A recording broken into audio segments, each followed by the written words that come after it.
Alright, well, I know I'm excited, so I bet you're excited to see this. Subaru build, part 13. I'm Bill Schneider, this is Rumble Garage. Stay tuned.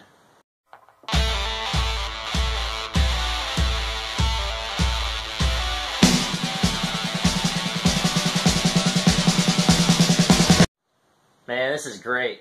I tuned back in to make another part and installation of the Subaru build, and I see that I've got 200 subscribers. That's awesome. Well, hey, thank you guys for that, and I really appreciate that support.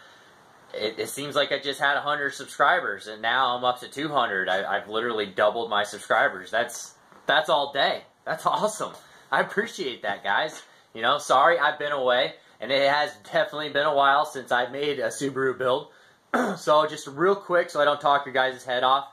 I've bought a new camera. I ended up got a GoPro, so I'm going to try and do a little bit of like different angles and whatnot, and also do a continuous run of my entire day. That way I can just do like a speed up and whatnot, and you guys can get that, you know, montage and whatnot. So with that said, I'm working on getting another camera also as well. I'm really looking at the, it's a Canon. Yeah, it's a Mark II, I believe. It's a pretty badass camera. A lot of YouTubers use it. I really like it, especially for the money. It's like $400 or $500, and for what it does, it's like 4K quality.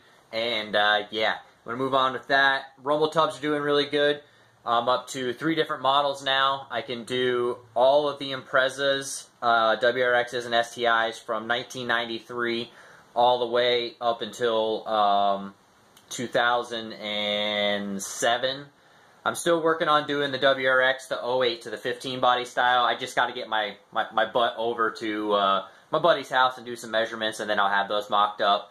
I now do the Legacies, the 2000 to 2004 body style.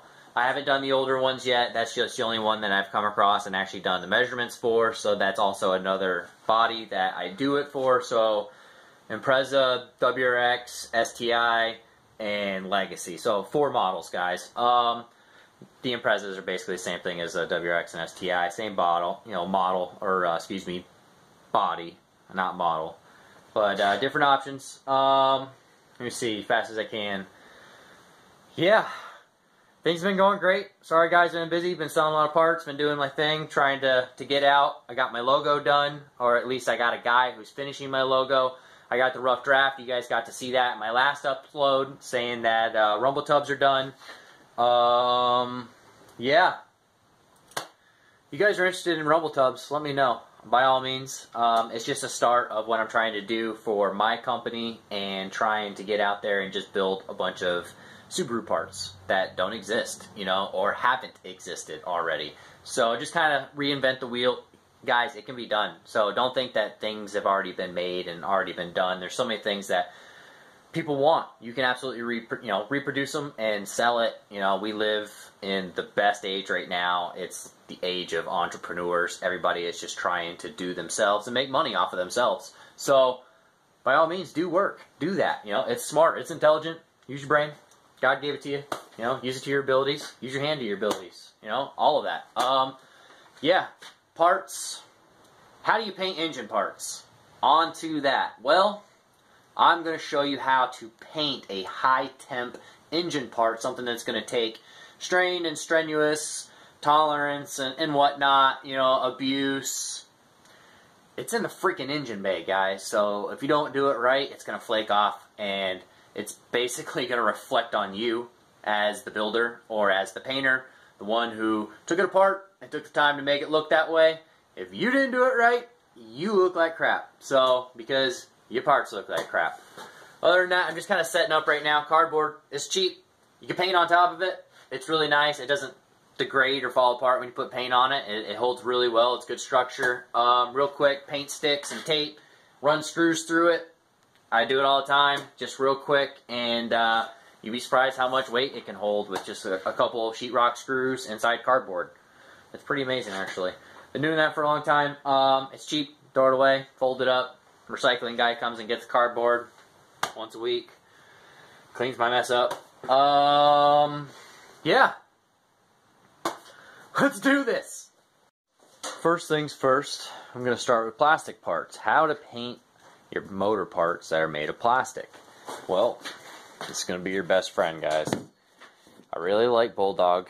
This is not a sponsored video. I will say that I'm not getting paid for this at all.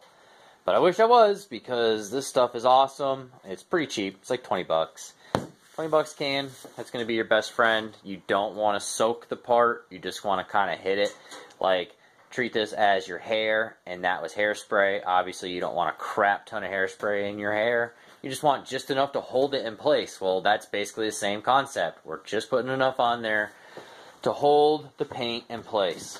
So before we do that, we're going to have to prep it and get it ready so that it can adhere the best.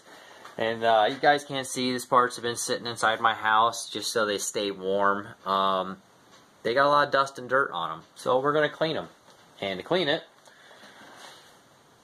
lacquer thinner. That's it. Real quick, run it over it. Make sure we get all the residue off, and flash it real quick. Flashing as in dried. And yeah, then we're going to go to the adhesion promoter stage, and then after that we're going to epoxy primer them. Real simple. Whenever you do the adhesion promoter, you want to make sure that you put the epoxy on within 5 minutes. Anything more than 5 minutes, you risk the chance of not getting that window for the proper adhesion. So it's a chemical process, guys. Within 5 minutes, that adhesion promoter is going to dry. I try to do the ideal window of 60 seconds. Once I spray this on there, I set it down, and I've already got my epoxy already pre-mixed. I grab my gun and go straight to spraying the epoxy. I don't give it a chance to dry. Alright, so that gives me the perfect window, and I haven't had any issues doing it that way. Now, I've been told I should let it flash for 60 seconds before I get into it. I honestly don't. This stuff flashes so fast, especially when you have an ideal temperature around 65, 70 degrees, which is really what I try to shoot at. So the ideal temperature for painting, 65 to 70, depending on how fast you're trying to get it to dry. Yeah, now on to metal parts.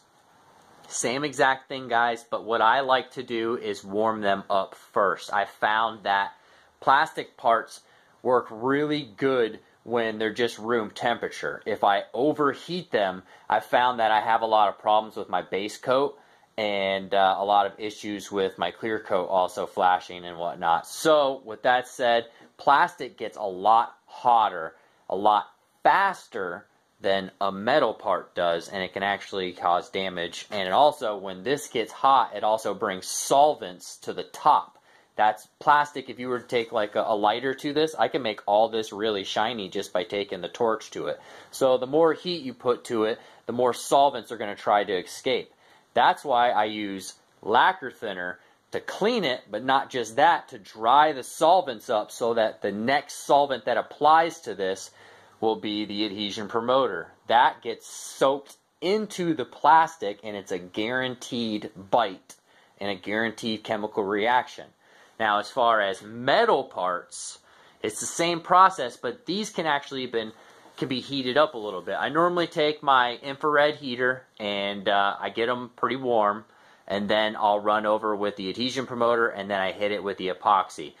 The reason why I do so is because metal actually, when you say room temperature, it's actually not. Metal takes a lot longer to warm up molecularly, so you got to warm the part up. You really do. The building or the room itself that the parts are in may say that it's 70, 80 degrees at that given moment, but it takes a lot longer for that part to reach that temp. So in order to bring it up, I use the infrared heater or a heater in general. You can even use like a gun or something like that if you wanted to. But yeah, a heat gun. I was fumbling there, trying to think of words. But yeah, with that said, guys, epoxy primer is where it's at. You guys want to make sure you mix it properly and go from there. Before you do so, make sure there is no oil, no residue. I've already cleaned all these parts in a previous video. So I'm going to go on to basically getting them ready. Now, the plastic does not need to be sanded before you do the adhesion promoter, mainly because you don't want to scratch and gouge plastic. This is a lot stronger. This you want to go over with it. I generally, paintable surfaces on metal is anywhere between 400 and 600 grit. I've seen 800 grit paintable, but I wouldn't go anything over 600, and especially because these are just, you know, engine parts, and you're not going to make them look show quality. That's just ridiculous. You'd be here all day. I just hit them with a 400 grit dry paper, and then I clean them with the lacquer thinner, dry them up, wipe all the solvents off, degrease them with some prep saw, warm them up, and then adhesion promoter, hit it with epoxy right after, and you let them flash and let them dry. Ready to go. You can actually go straight to paint while the epoxy is still wet and paint right over wet epoxy primer, which is also another option you can do. Now, if you let it dry, you're going to have to wet sand it because you can't take dry sandpaper to it, for the sheer fact that your sandpaper will gum up. The epoxy primer is thick and it's not going to work. It has to be wet sanded, so make sure you hit it with 400 grit or 600 grit, whatever you're looking for a good finish. I'm going to probably do a 400 or 600, and you know, probably 600. Honestly, I don't know. We'll figure it out. Either way, you're never going to be able to tell, especially considering the fact that most of these parts are going white. Yeah, still got a lot of work ahead of me. But that is the process. I hope you got it. If you didn't, just rewind it and listen to me again, and you'll be able to get it. It's a pretty easy process, but it is time consuming. Yeah, I know. Boring. Want to see some work? Open, living for the night like it is golden. Yeah, I can't know when I'm never folding. I just wanna dance among the stars. These after hours got me charged and open, living for the night like it is golden. Yeah, I can't know when I'm never folding. I just wanna dance among the stars. These after hours got me charged and I just wanna dance among the stars. I just wanna dance among the stars. I just wanna dance among the stars. These after hours got me charged on.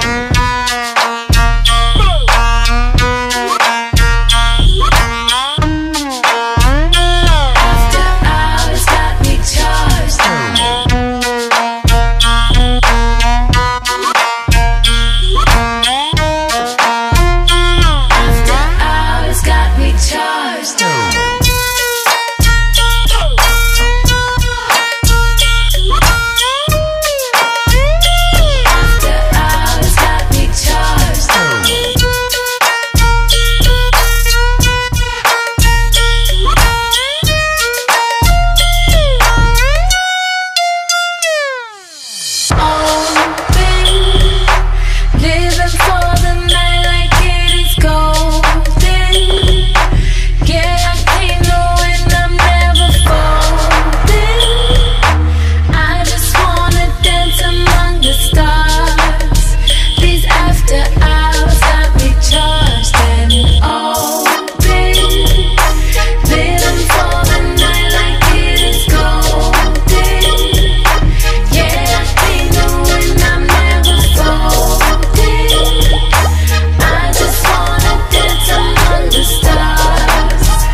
so I'm going to do these parts another time, mainly because they're more intricate and they're going to take me basically a little bit more time to spray them to get into like all of the tight angles and what underneath.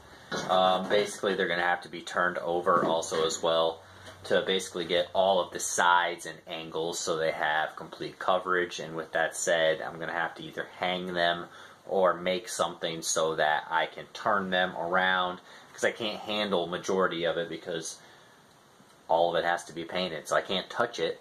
So I've got to be able to figure something out to basically rotate these parts and not touch them. Usually I probably hang them from the ceiling. That's usually the best way. Some kind of bolt hole and a little piece of wire through that. You can spin it right around. No issues, but that's another day. Maybe late tonight if I feel ambitious, but depending on how far I get. So I'm going to show you guys how to do plastic parts and metal parts. These are the parts that I'm going to do for display. And yeah, basically going to move on to exactly what I said and get these ready for epoxy primer. Woo woo.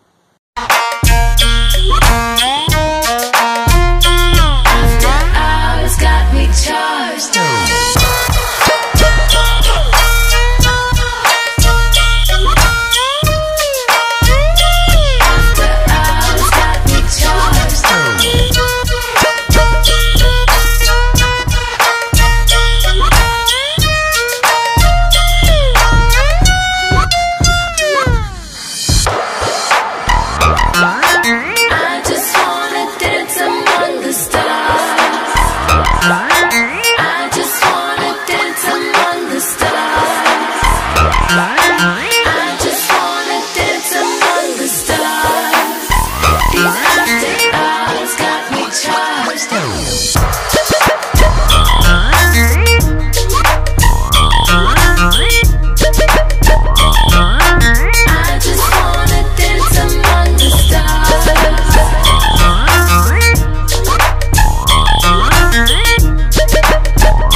Uh-oh, I put his ball in the tree, and that's above my head.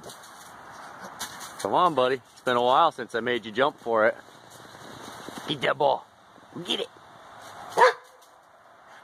Almost. Get your ball. Go get it. Get your ball. Get it. Go get that ball. Get that ball. Oh, careful. Come on. Get that ball. I know you can do it. Come on. Come on, fatty. You got that winter weight on now. Come on. Get that ball. Get that ball. I know you can do it. Come on. That's way up there, but I know you can do it. Come on. It's about a foot above my head. This is eye level. And then that's level with the ball. So, you get an idea. Come on, Dojo. Get that ball. Get that ball. Oh, almost got it. Get the ball. Get the ball. Oh, good boy. Good boy. That's a good boy. Yeah, it's a good boy. All right, bring it to Daddy.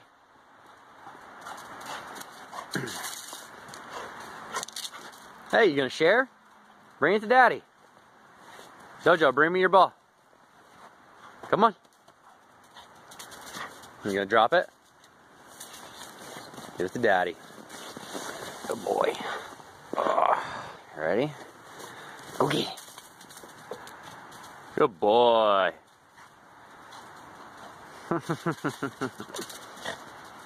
This is his favorite time. Good boy. It's a good boy. Yes, you are. Alright, so it's a little noisy, guys. I'm gonna have to talk over the heater now. I was outside playing a little too long with the dog and it got a little too cold in here, so I'm gonna have to heat it up a little bit. It's probably about 65 degrees in here right now. I'm trying to get that ideal temperature about 80 so that I can shut it off. The hotter it is in here, it's basically I'm going to have to shut it off. I can't paint with this on. Super dangerous, guys. Don't do it. My uncles, you know, my older generation that I come from, I learned a lot of bad habits from them, and it destroys the salamander. You gotta remember that the fresh air supply is on the back of that heater. It's just gonna keep sucking all those paint fumes and everything on the inside of that. It's a good way to gum up the machine. It's a good way to mess up your investment. That's a $300 propane kerosene heater. That's a lot of money for it. It's a hell of an investment as long as you take care of it. That said, we get them warm. I'm going to continue bagging. As you guys can see, I got the plastic wrapped around. I've got everything ready to go so that I can start attacking it and getting it white. Let's do this.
Okay, so you want to make sure everything is all bagged off, taped right up. Anything that you don't want overspray on, like your expensive toolboxes and whatnot. I just went ahead and just cleaned off my tool cabinet. I'm not really too concerned if I get some overspray on it. It's nothing I can't clay bar off after. But yeah, you guys get the idea. Everything's all bagged and tagged, ready to go. Yeah, that's covered. Everything's all bagged. My box. It's just how I do it, guys. It's just real simple. Just basically just string some plastic across and get it done. The plastic is really cheap. It's like 40 bucks a box. So yeah, you can pretty much get it at any auto body supply. It's even cheaper, like $20 a box too, as well, for the cheaper stuff. So you could buy like PPG or Norton or whatever, but make sure you get everything bagged. You don't want any overspray on, and it'd be ready to go. So yeah, everything all here is ready to go, prepped. Show you guys an idea of how to do this, little tricks. I mean, obviously, you're going to be able to see a little bit on the inside in some areas, so you want I mean, I'm a perfectionist. I want the inside sealed also as well. So if I'm going to do this, I want to make sure there's no corrosion. So I'm going to seal the inside. When you do it, you get all this sealed, you're actually going to reach in like this to paint the other side once the inside is flashed. It's the best way to do it because then you can just set it right back down like that. Once the inside's sealed, I can paint this and be done with it. I don't have to touch it anymore. So with that said, hopefully that helps you guys. Everything's all prepped, sanded, and now I just got to take the, I use AcryClean, which is the wax and grease remover. It's a pretty nice product. It's PPG. It's kind of old technology, but it works really good. It's highly aggressive, so it takes a lot of the solvents away, and that's what I like. PPG is a very, very high aggressive solvent, so any of their paints, usually you tend to have issues with it if you go with a respray. What I mean with the respray is if you spray it that day, you normally can't spray right over it after again because it's so aggressive. It has a lot of curdling and it'll come back off of the panel. A lot of issues with it. I've just fought it, but I know that a lot of their products for prepping for the paint is really good. I personally don't like PPG paint itself. But that's just me. You know, I'm not bashing any products. I'm not trying to do that. I just personally don't like it. There's a lot of guys that can ace PPG stuff, and I've just had a lot of issues with it. With paint I use now, the No Mix, it's Transtar. I like it. Literally, you just take it and you just pour it out and reduce it. It's 50-50, so however much you put of paint, you put of reducer. Real simple. They say no mix because you don't have to put this on a mixing machine. It doesn't have to constantly stir and whatnot. These tints are very nice for basically atomizing paint and yeah, flowing very evenly. They say it's one coat coverage, which I would agree with. It's very, very good paint. It's not viscous and like clear, basically like PPG is. It's really watered down paint. That's why I don't use the PPG. So with that said, this stuff's really good. Usually 1-2 coats. I've got a good coat. It's ready to go. But yeah, this video is going a little long, so of course gonna have to end it there. Yeah, it's a long day, guys. I can't do everything in one day. I'm only one guy. I'm not a big crew, so that's definitely the idea you should have when you're approaching this. It's life of a painter. You know, it's not easy. If it was, everybody could do it. So that's why I try to teach you the processes of how I do it. That way you don't fail. You know, nobody wants failure, especially when you're painting white parts. Nobody wants dirt in their parts. That's why I take all this time to bag all of this stuff with plastic. You got to do it. You got a nice, clean, paintable surface. Not only that, everything. Once you bag and tag it, you're basically living in a Ziploc bag. So at that point, it's as clean as it can get, as sterile as it can get, and you're really just kind of monitoring the dust as best as possible. If you can do that and achieve that, wet the floors down, guys. Wet dust cannot fly. I cannot be adamant about this. Take the time to wet the floors down. Slowly mist the water down. Just shower it down. Sprinkle it down. However you want to explain it. Just don't splash a lot of water because white and paint are not going to mix. The water will separate it. So if you have little droplets of water on your parts you're going to paint, you're absolutely going to have issues. So make sure you clean your parts. Clean your parts, clean your parts. I mean, I think I've stated this in some videos before, but yeah, guys, prep work is everything. I understand it takes a long time to do this stuff. It gets a little bit boring, you know, sometimes watching this and understanding it, but at least understand that this is my day. You know, somebody's got to do it. I'm Bill Schneider. This is Rumble Garage. Thank you guys for your support, and I hope you guys continue to tune in. Have a great day.